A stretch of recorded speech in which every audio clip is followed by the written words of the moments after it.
Hey y'all, I wanted to talk to you guys really quick about label reading since that is part of our nutrition challenge for this week. Now, I know not necessarily a lot of us look at labels when we are shopping. You know, we oftentimes will grab something, we kind of trust that we know what is in it. Sorry, there's my cat right there.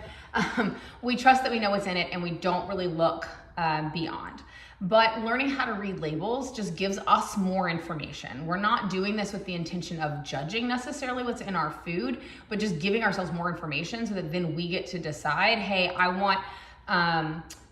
don't want that thing, because we get to make that decision, or yes, I do want that thing, and it's up to you to kind of decide what those things are, right? And in this challenge, we've got certain things that we are avoiding, and so we will learn that by reading those labels.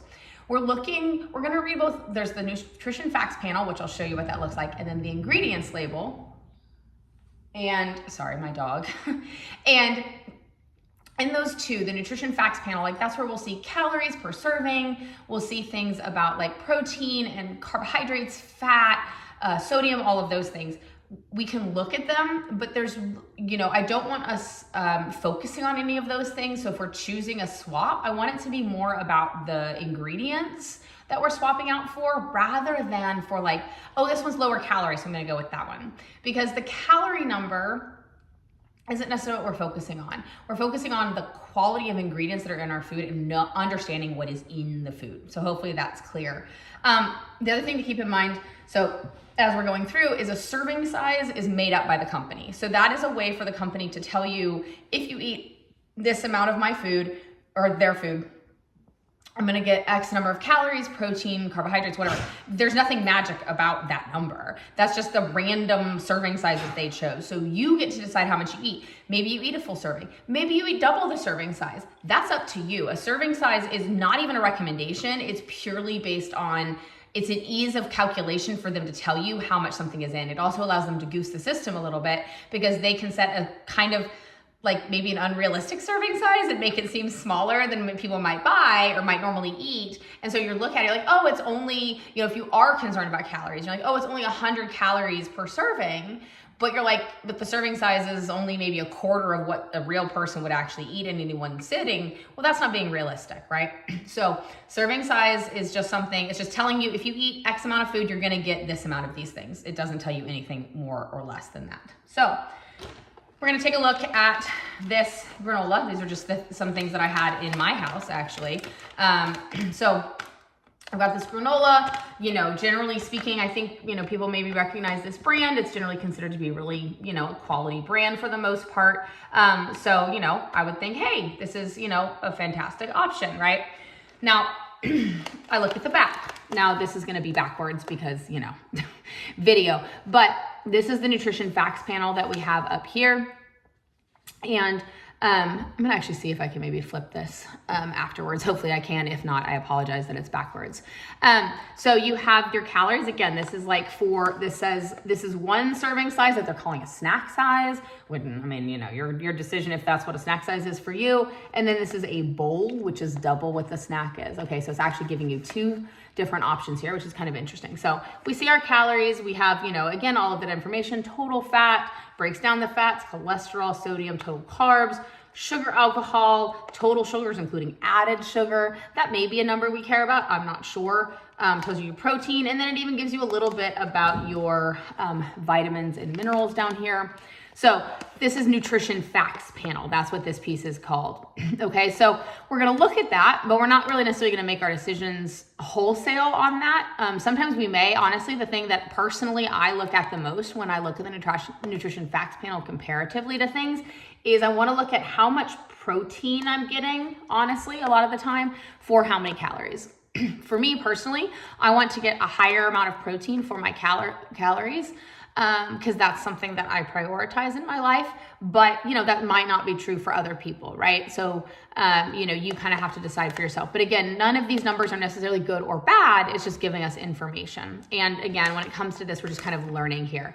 The bigger piece of the puzzle that I want us to look about is the ingredient list that's right here, okay? So ingredients, backwards, again, I'm hoping I can flip this in post, but we got ingredients there. And this is that whole ingredients list that's going on there.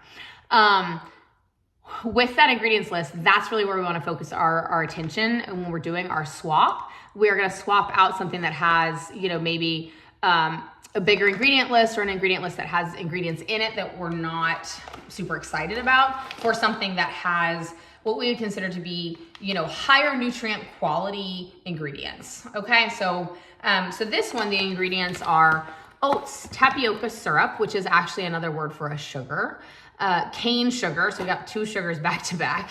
We've now got brown rice, honey, that's a 3rd sugar, millet, oat flour, coconut, canola oil, buckwheat, amaranth, molasses, 4th sugar, quinoa, brown rice syrup, which is also a sugar, so that's a 5th sugar, sea salt, vitamin E, which is tocopherols, to maintain freshness. So it's telling you why the vitamin E has been added. It's to maintain freshness. Not a big deal. That happens not infrequently in food.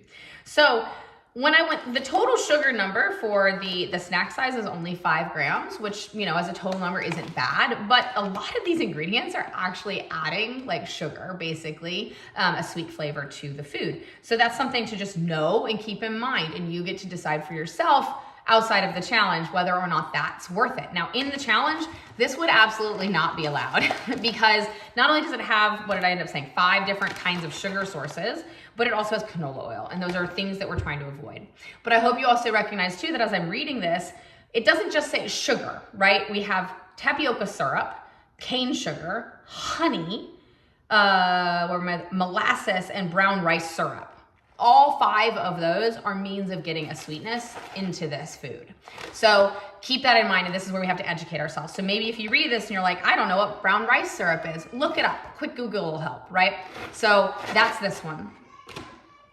The other one, all right, back for take 2. So the other one I want to look at is this, okay? So old-fashioned rolled oats, whole grain, this is like on the surface, it should be pretty good. We're gonna come to the back, we're gonna take a look. Again, we have our nutrition facts panel here. It tells me my calories per serving. Now remember, that serving size is just a recommendation. I can do more or less of that, whatever I want. I may have to do a little math, basically taking the numbers that it gives me for that certain serving size and multiplying or subtracting to get what it is for that particular serving. But all that information like we had on the other one, and then ingredient, organic whole grain oats. So that's it.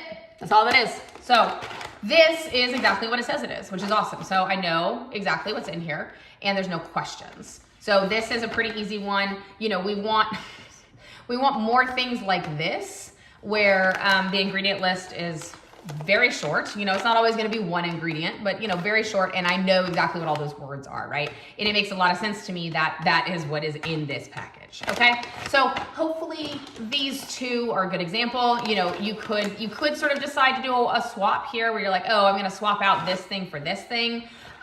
They're not exactly a 1-to-1 match, though. Oftentimes people eat granola for different reasons than they eat oatmeal, but these were kind of 2 examples I had in my house. So it's up to you how you want to do that swap. Again, kind of thinking the swap is much more based on the ingredients list rather than the nutrition facts panel. Hopefully that is clear, and please reach out if you have any questions. Good luck this week. You guys can do this. It may be a little bit tricky in the beginning as we're getting used to doing everything, but I promise it will get easier with practice. All right.